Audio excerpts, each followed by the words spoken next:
একদিকে জাতীয় গর্ব, অন্যদিকে ব্যক্তিগত উদযাপন।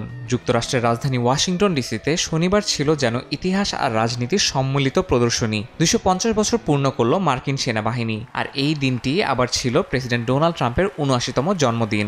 সব মিলিয়ে ব্যতিক্রমধর্মী সামরিক আয়োজনে মুখর হয়ে ওঠে পুরো শহর।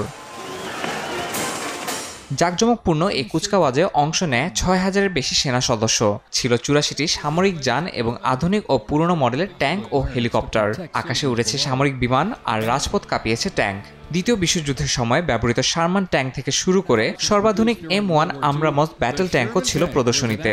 নিরাপত্তা জোরদার ছিল চূড়ান্ত পর্যায়ে। আয়োজনটি ঘিরে শহরে মোতায়েন করা হয় নিরাপত্তা বাহিনীর অতিরিক্ত সদস্য। সেনাবাহিনীর দীর্ঘ পথ চলার এই মাইলফলক উদযাপন উপলক্ষে একত্রিত হয় প্রায় ২ লাখ দর্শনার্থী। এ সময় প্রেসিডেন্ট ট্রাম্প অংশ নেন এক বিশেষ শপথ অনুষ্ঠানে। ২৫০ জন সেনা সদস্যের পুনর্নিয়োগে তিনি নিজ হাতে পাঠ করান শপথ। সেনাবাহিনীর উদ্দেশ্যে দেয়া বক্তব্যে ট্রাম্প বলেন, দেশের জন্য জীবন উৎসর্গ করা প্রতিটি সৈনিকের প্রতি তিনি চিরঋণী। এই মুহূর্তে আমরা এই বিশ্বের সবচেয়ে আলোচিত ও শক্তিশালী দেশ। আমাদের দেশ শিগগিরই আগের যে কোনো সময়ের চেয়ে আরো মহান হয়ে উঠবে। ইতিহাস জুড়ে আমরা অনেক ভাগ্যবান, কেননা আমাদের পাশে ছিল একদল সাহসী সেনা সদস্য ও দেশপ্রেমিক যোদ্ধা।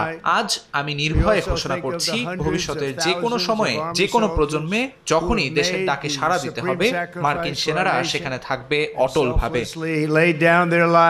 এছাড়া গোল্ডেন নাইটস প্যারাশুট দলের মনোমুগ্ধকর প্রদর্শনী মুহূর্তটি করে তোলে আরও রোমাঞ্চকর। একটি মার্কিন পতাকা নিয়ে একজন প্যারাট্রুপার অবতরণ করেন এবং সেটি হস্তান্তর করেন ট্রাম্পের হাতে। বিশ্লেষকদের মতে এই আয়োজন কেবল একটি সামরিক প্রদর্শনী নয়, বরং ছিল অতীত ও বর্তমান সৈনিকদের প্রতি জাতির কৃতজ্ঞতা জানানোর একটি সম্মানজনক অনুষ্ঠান। ইয়াসিন মোহাম্মদ জিসান, সময় সংবাদ।